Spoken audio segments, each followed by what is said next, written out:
Hi there, and welcome back to Building Your Leader Brand. And today we're going right back to the beginning. Guest number one, numero uno, is back on the show, Ian Anderson Gray, one of my favorites. Welcome back.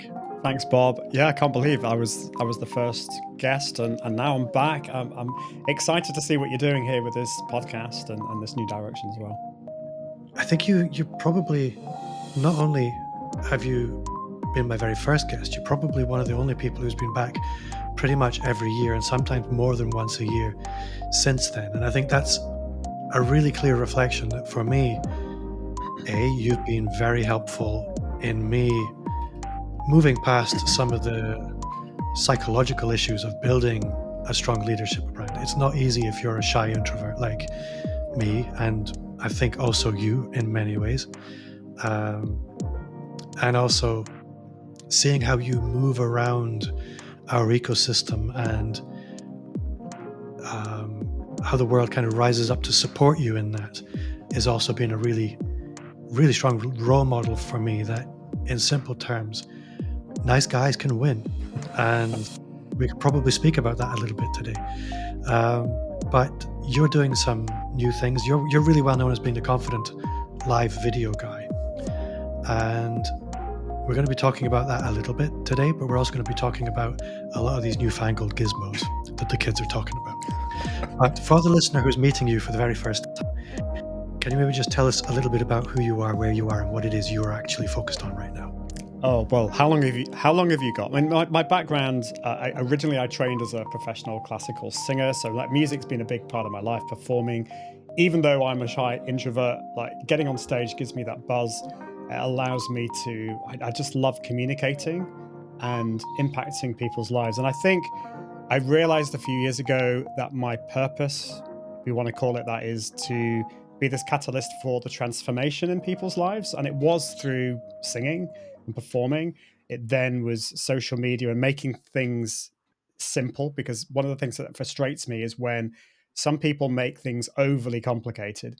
That was the thing with live video. So that kind of amalgamated my background as a performer, getting in front of the camera, but also the technology. The technology at the time was just ridiculously complicated, so I wanted to make that easy. And now I'm focusing in on AI, which might be a bandwagon. People are talking about it all the time, but my particular take is, again, it's simplifying it. A lot of people are making it just ridiculously complicated, but also we're in the Wild West. So it's bringing it into practical ways that we can use it right now, not to replace us as humans, but actually to make us more human, more creative, but also more efficient and productive as well. So that's my new focus. But I suppose my underlying purpose through all of this hasn't really changed. I think AI is one of these things that it can be used badly or it can be used well. And in a lot of ways, we were talking about this earlier, that declaring yourself as a specialist in AI is a lot like being back in the 90s, the early 2000s, as saying you were a specialist in the internet. If you can imagine anybody these days trying to start a podcast or a YouTube channel on the internet, it would just be hilarious. Yeah. But we are in this stage at the moment where the tools are often quite complicated to use. People don't really understand how to behave with them. And they do represent a wonderful opportunity to amplify authentic, genuine people who have a message. And that's something that I'm finding, that there are a lot of people using AI as a replacement for courage. And then on the other hand, there are a lot of people with courage and a really strong message who don't really understand how to cut through. And AI allows us a wonderful opportunity to cover a lot more ground a lot more quickly. And I guess that's your people, if I'm right. Yeah, definitely. And I get the temptation because of playing with all these AI tools, and there's so much that you can do. And sometimes I've gone down a path, and I thought, do you know what, that's just not right. Like, I could replace my voice. I could create an avatar of me, and I could probably create a bot that completely removes me from everything, and I can just sit on a desert island somewhere relaxing. But That's although we can do those things, it removes the human, it removes me, it removes that connection that I feel we all need.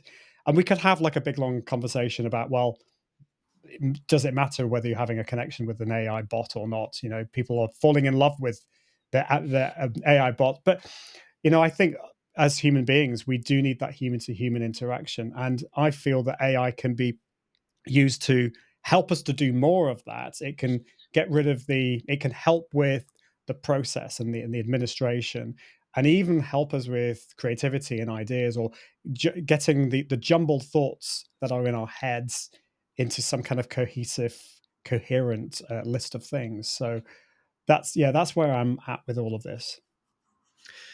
So I guess I'm willing to put my head on the chopping block here. And I do use some AI in my content creation process, but let's just pretend I'd come to you and I said, Ian, I I don't have the time, I don't have the energy to be as I'm a busy business owner. I don't have time to really invest in content creation to the extent that I feel I would need to in order to achieve a level of visibility and authority that I aspire to. Where are the first places I should be looking in order to work out how to integrate some AI tools in order that I can cover more ground more efficiently, but also remaining authentic? Yeah, and that's the key. So so it's interesting, when I was very much focused on live video and video, that in the sense that hasn't changed, because I still believe like what you're doing here with this podcast is you're starting with a video interview. And so for many of us, I think that's a great place to start. Create video, and so, but then from that video, you can then put create a process in place that makes it so easy then to turn that into all the other kind of content that you need to create. And yeah, you don't need to, you don't need to necessarily be everywhere to begin with. I think you need to remember that you need to then connect with those people. But I mean, I do something similar to you. I will record a podcast. I try and keep it shortish, and then I will then use tools like the what tool that I use, and I think you use too, is Descript, and then that allows me then so that uses AI to first of all turn it into a transcript, but then you can then repurpose into short form video very easily. I'm not a TikTok fan, but I know that, particularly for my other podcast, the Smart ADHD podcast, I know that a lot of people, a lot of my audience, are going to be on that, or they it's a way for them to discover my podcast. So that's what I do. I create all of those videos there, and so it's creating that process. There are so many different stages. I've talked about this before. There's the what I call the 5 Ps. There's the planning. There's the pre-promotion. There's the production. There's the post-promotion, and then there's the repurposing. And AI can help in all of those processes. It can help with that brainstorming. So I mean, I use ChatGPT all the time. I use the voice feature a lot. So I go out on a walk, or I'm taking the kids to a rehearsal. And on the way back, I will talk with ChatGPT and brainstorm some ideas. So it's great for that planning. So yes, I mean, we could go into more detail into all of those things, but there's AI in all of those stages. There's AI in helping with the editing, with the repurposing, with the planning, and with all of those things. And I've even now created my own custom GPTs, which I know might sound a bit more advanced, but the great thing about AI tools like that is you can now get it to understand you more, and the way you work, and a specific part of the way your business runs, so that it's less general. Because I think we've all used ChatGPT, and it just the kind of text output that we get is just boring and tedious, and not us.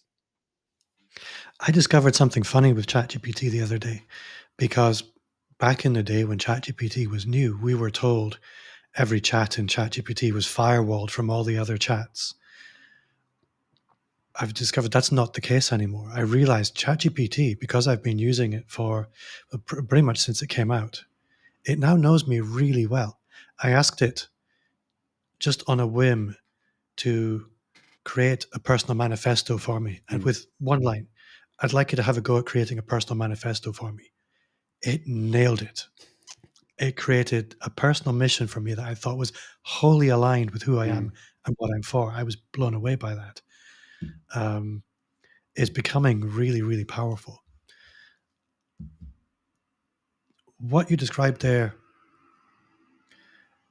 is it's a, I'm not going to call it a technical process, but there are steps in there that you are going to have to remember.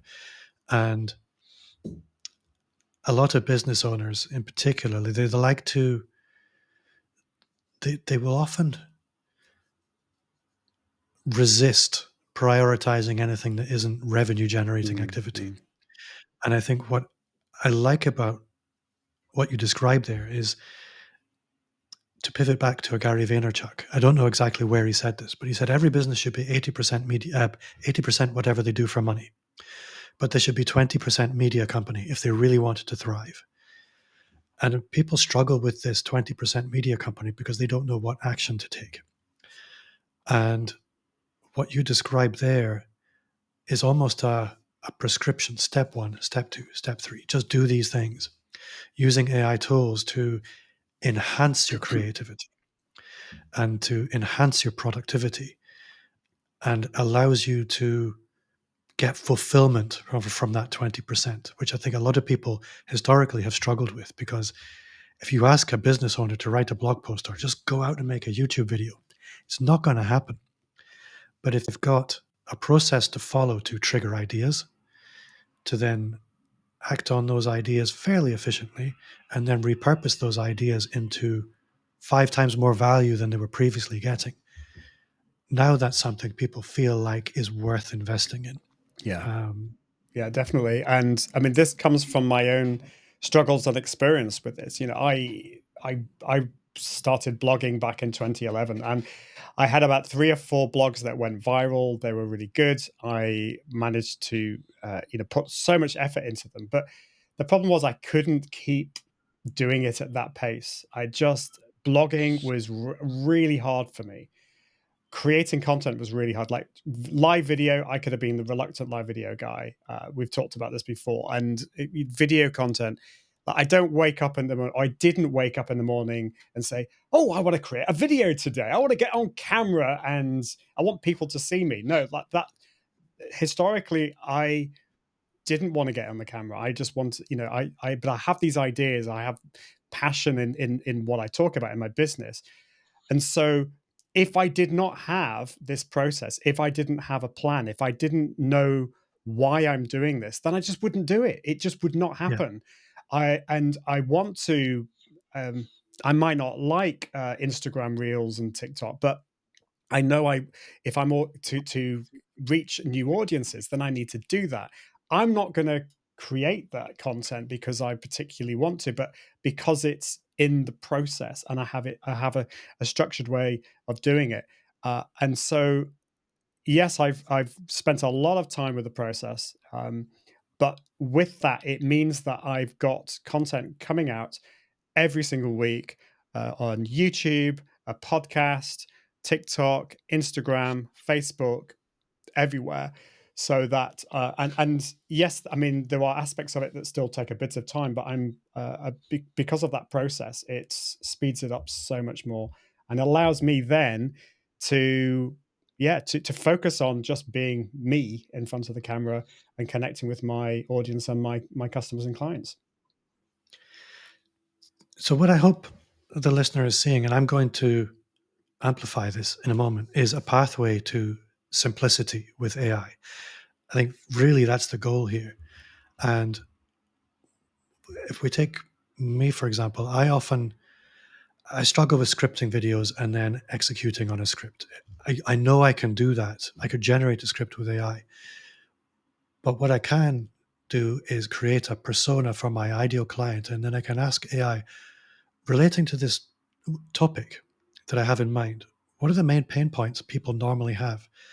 And then I can create a video about those pain points. So Mm, I've reduced an awful lot of friction there.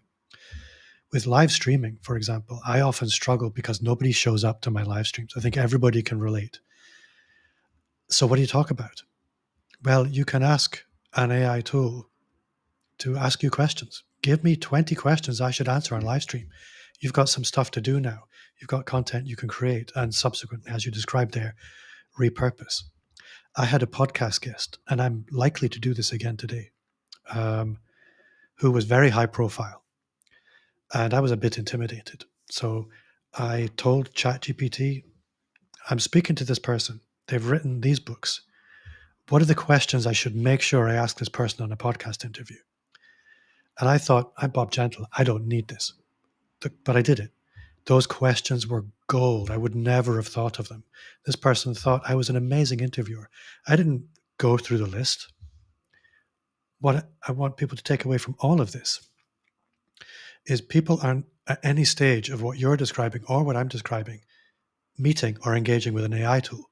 They're meeting and engaging us. We're mm, simply using AI to accelerate our creativity and to mm. supplement our administration. That's really powerful. Yeah, it is, and I think it's getting out of our heads. Like I you know, we might be shy introverts, but I'm sure Bob, like, you know, when we've met each other, like at a conference, we get so much from that interaction because like we're bouncing ideas off each other. We need that human connectedness, and although AI is not a replacement for that, no way. But like on a day to day basis, like when I could call you up, Bob, and say, "Can I just download? Can you just download the stream of consciousness from my brain and make sense of it?" That wouldn't be very fair on you. So like this is where AI can come into it. I've got all of these ideas. I've got these frustrations in my business. I can talk that through to AI and it can make sense of that. And I've built what are called custom GPT. So these are available in the paid version of ChatGPT. And the cool thing about these is that you can create different ones for different aspects of your business. So I've created one which is all to do with my podcast. It knows everything about my podcast. I've got another one which is about my audience. I've uploaded probably 6 or 7 different types of audiences for different areas of my business. And then I've got one which understands my brand values and my purpose and all that kind of stuff. And so I can have a conversation. I can say, okay, Confident Live GPT. Just tell me about I've got Bob Gentle on my podcast. I want to bounce ideas off that, and then I'll bring in my audience GPT. What would be the best audience for this, and what are their pain points, and how can we? What are the kind of questions that I can ask Bob in this? And then I Mm. can go to my brand values one. Okay, looking through these questions, like what are the ones that are going to be aligned maybe more with my brand values? I mean that's just very briefly, but this is the power you can ChatGPT knows about you, and you can give it all of this information, and you can build these different GPTs for different tasks to do different things. It sounds complicated, but it once you get it all set up, it's just amazing. It's just such a like an easy conversation that you can have with all of these different experts. They're kind of part of your team. Yeah. I do something similar with a tool called Magi. Mm. Um, I don't know if you've come across that. I'm really enjoying it. It's not quite the same as custom GPTs. Um, I hadn't played with custom GPTs because I haven't had the time to make the investment. Um, but I definitely will. So within this whole spectrum of AI, how are you looking at being of service to people? How are you looking at going from being the creator AI guy to actually saying, here's a service that you can make use of? So part of that is there's going to be different areas. One of them is the done for you. So there'll be some people who are listening to what I'm saying and they say, "Wow, that sounds amazing. I'd love to have that, but I just don't have the time." So it's really for, I'm go into their business and I can set this all up. And the important thing here is that it's a system and a process that understands the way you work. And this could be in that content creation process. So I've spent a huge amount of time building this system that really works, but also using AI in that process. The other thing is training as well. Particularly for businesses who want to be using AI, but they're just overwhelmed. And again, they just see tools that there's so many tools out there that are offering the world, but in the end, they don't actually seem to deliver. So it's creating actually training these people to understand all of this. So there's that side of things too. And then the other thing is developing systems. One thing I'm really excited about, and this is probably where my geek hat comes into play, and that is actually building systems that interact with our day to day. So at the moment, I'm building a system which will know my, know my emails. So if I've got some like emails that I need to kind of deal with, it will understand my clients and it will know my calendar. And so it's kind of like my assistant. So it helps me on a day to day basis to help me to be more productive, to help me to know what to focus on. And so I think there's a need for those kind of things where we can use AI to help us to focus on the areas of a business where we can put our creativity forwards, and we're not drowning in all those uh, administrative boring tasks in our business. So yeah, those are the kind of maybe two or three areas that I'm focusing on. I can see that being very compelling. Um, I think what's interesting is if I extrapolate the scenario where there's a business owner that's avoiding being visible in their own content, they hire somebody like you, it will work wonderfully. And they probably very quickly find themselves in a situation where they're going to have to begin showing up in ways they weren't before. Mm. Because with every step that you take in AI, there needs to be almost a corresponding step in your own personal acceptance of you're going to need to be visible. I think a lot of people look initially at AI as a way to avoid being visible, but actually you very quickly realize that AI is opening the door to visibility in ways that you never really imagined before. Um, Yeah, I'm glad you said that, because there's always been that temptation to use tools to replace ourselves, or I've seen, I'm just the other day I've seen a tool that talks about how you can live stream pre-recorded videos that you've done. So if you're really nervous in front of the camera, you can do that. And I get that, but again, it's I think it's we're just all afraid of being authentic in front of the camera or being ourselves. And so I think we just, instead of using tools to replace ourselves, to replace that human side, we need to actually just do that and then use AI in those other areas. And it's the same, like, you've probably seen those AI avatars, and you can replace your voice. You could create a clone of your voice. And but the thing is, if we are business owners who want to work with real people, that's not going to help, because what's going to happen is you're going to meet your client in real life and you're not quite what the avatar is. So yeah, this is why I think we need to be using AI to help us to become more creative and more human. I think what I'm hearing is that there are, and I guess this is something I would like everyone to take a moment to think about.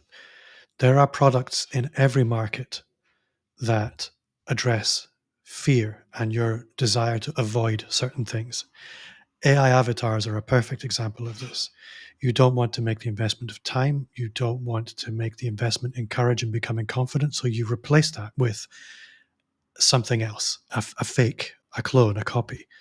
And then there are AI tools that speak to our um, calling, our ability to cut through, our ability to connect. Those are the ones we should be listening to. And a lot of the time, these are the ones that are going to trigger imposter syndrome. They're going to trigger anxiety and fear. We should be paying close attention to that. because the truth is, it doesn't matter what kind of creator or leader you are. If you're moving away from fear, you're probably heading in the wrong direction. Um, and I think that's really important Mm. with everything around AI. Is it's that the fear is, we should never use AI to move away from something we're worried about. We should only use it to move towards something we are inspired by. I think that's the important thing. That's true. And also, like it's the other way around as well, because I think a lot of, I mean, let's be honest about it. A lot of people are afraid of AI, so that they're kind of going the other way. They're either using AI to kind of paper over the cracks, or to kind of to avoid the things that they don't want to do, um, or they are not just doing it at all. Because it's the, you know, I talk about the two camps. It's either AI is the answer to all our problems. It's exciting. It's amazing, or it's we're all going to die. It's going to take away all our jobs. And I'm not denying there are concerns, you know, and that's not a conversation for today with the ethics and all that kind of stuff. But there are concerns with that. But I think my philosophy on this, there is a middle way. You know, we can Yeah. choose to. This is what we're going to use AI for. From right from back to the, you know, millennia ago, tools have been used for good and for bad. The internet is neither a good thing or a bad thing. It's how you use it. And I think with AI, it's the same thing. And that's what I want to do. That's what I want to talk about, and that's what I would always say we need to do with AI is how can we use it to help us to be more, to do more of what we want to do in our businesses. So on that basis, I want to pivot magically into the next section of this podcast. For listeners who've missed a couple of episodes or they haven't quite noticed this change, we have two sections of the podcast now. We have the section you've just listened to where it's traditional interview, and we're now going to pivot into what can people do today. So I am going to invite you to share three things: tools, tactics, tips, techniques, mental models, doesn't matter. But what are three things people can go out and do today? Number one. Yeah. Well, so I think it's a case of if you haven't checked out, if you haven't used AI, then dip your toe in it. And I would personally start with ChatGPT.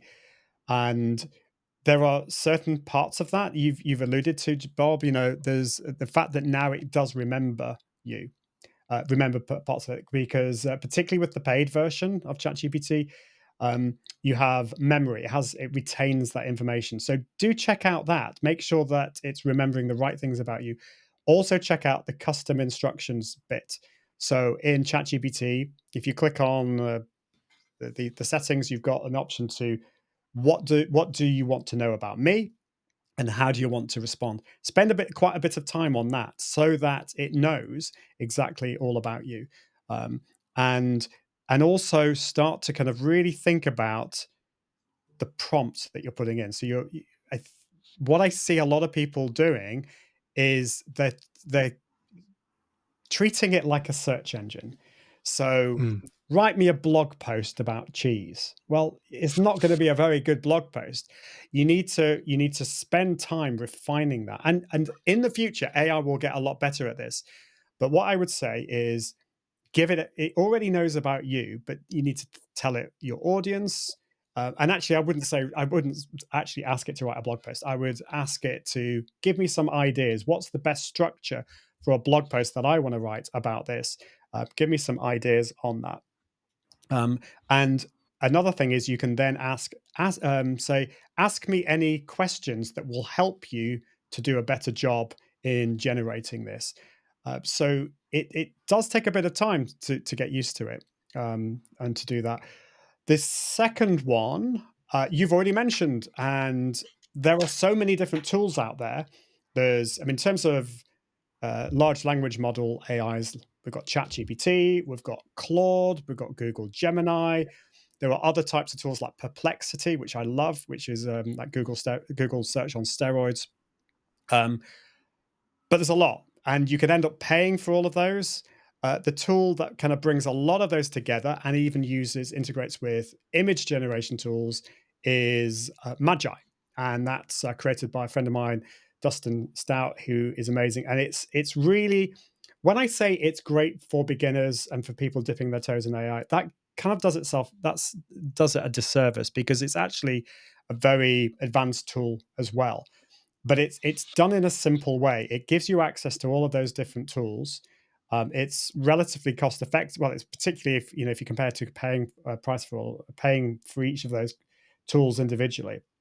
So Magi is great, and it allows you to dip your toe in all of those worlds. Um, there's also Adobe Express is good if you're interested in generating images, because that uses they have Adobe Firefly in there, which is great for that image generation as well. There's so many other tools, but I will also just say Descript. I mean, because I think Descript is part of it is the probably the most time saving tool in my whole process. So that allows me it turns all the audio into text. I can then find snippets. I actually use then ChatGPT. I've created my own custom GPT, but you could do this in Magi as well. That will take the transcript from Descript and then will give me a script for what I call my bite-size episode. So I have a 5-minute episode when I distill everything from a previous episode down into 5 minutes, and I've trained this GPT to take the transcript and to split it up into 4 sections and to bring out the quotes. That saves me so much time. So yeah, I Descript like as that. well. So those are great and literally very actionable.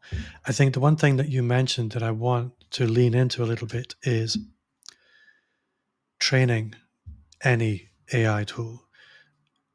We need to think about AI tools like we might treat a junior assistant on their first day of work. They don't really know our business. They don't know Mm, us. You'll spend a lot less time training an AI tool to be incredibly helpful than you will an actual human being. But you do need to invest in making sure they understand your standard operating procedures, making sure they understand your core values, and making sure they understand your customers and the mm, services that you offer. If you invest those in those, um, if you invest in an assistant in that way, you'll get great results. And AI is exactly the same. The more you invest in it, the more it will reward you with mm. great work. Yeah, Which the net effect of being amplifying you, which is really what it's all for. yeah, yeah, Ian, those are awesome tips. Descript, again, my podcast editor uses that as the first pass in every episode. I'm going to have a little think about how I use it, because I could squeeze a lot more juice from this particular lemon, that's for sure. yeah. But for now, I am very grateful. I've got a lot to think about. When I go quiet like this and I'm not quite sure how to string 2 words together, it's because my brain is running at 55 miles an hour and I need to slow down and document. I know. Ah, There's so many things you could do, but like I think you need to slow down and just one step at a time, and just play. That's why a tool like Magi is great. I do also, if I'm allowed, just also Notebook LM is another tool just to check out from Google, because this can help you actually. But the reason I know I'm being a bit cheeky just mentioning this, but if you are wanting to learn a lot more about this, then it's great helping you to learn about new stuff. So with Notebook LM, mm, you could create a notebook in there about, I don't know, it could be about AI, it could be about an area of your business that you're wanting to develop, and in there, you just link to blog posts, YouTube videos, and then it will be able to summarize it all. You can ask questions, can even give you this kind of podcast, which kind of just communicates all of that. And it's, I don't know if you played around with that, Bob, but it's pretty amazing. well, funny story. I have just finished writing a book. Before this call, I just finished doing the last text corrections, and I plugged it into Notebook LM Just it's the only time I've used it. I just threw it up, clicked the make a podcast button, and I heard these two complete strangers who sounded so articulate talking about it. And I thought, this book sounds really good, making me look at it in ways I'd never have considered before. It was Yeah. fascinating Yeah. what an AI took away from that document. And I can see if I have a client who runs a ghostwriting business and he's using Notebook LM within part of his value add process to help his clients generate social media content and things like that from their own books. It's fascinating. But I've just dipped my toe in. Well, Ian, thank you very much for your time. As always, incredible value. Yeah, thank you very much. No, thanks, Bob. It's been great to chat with you, and I'm excited to see how this new direction for you is going. I love the new branding. It looks great. Well, thank you. If people want to connect with you, if they want to get closer to your world, what's the best way for them to do that? Well, I'm on all the socials. So if you just search for my name, Ian Anderson Gray, that's Gray with an A. My website is iag.me. I've got lots of new things coming. I've got the Smart ADHD podcast. I'm launching a new one on AI. So just go to my website, iag.me, and you will see all the latest stuff there. And we did talk earlier if you have any resources available for people on AI, and you did mention iag.me/predictably AI. Yeah. So if you head there, may or may not be ready. If it's not ready when you're listening to this, there will be an opt-in. So Ian will send you his magical toolbox when it's ready. But it probably will be ready when you listen. It will be. Thank you very much, Ian. Thank you at home for listening. That does bring us to the end of another episode. If you did enjoy this episode, and you will love the Personal Brand Business Roadmap. It's 50 pages of everything you need to start, scale, or fix your expert business. 100% free as a gift from me. Just visit amplifyme.agency/roadmap or click the link in the show notes. Again, if you did enjoy this show, 5-star reviews are appreciated wherever you listen to podcasts. That's 5 like the fingers on your hand. And also you can use the thumb on YouTube to give the video a thumbs up and a like and comments and subscribes and all the rest of it. I think the kids say like and subscribe, don't they, Ian? Something like that. I've heard them say things like smash that like button or smash the subscribe button, which is a bit violent, I think. So you can do it in a nice way. Caress it. That's a whole other thing.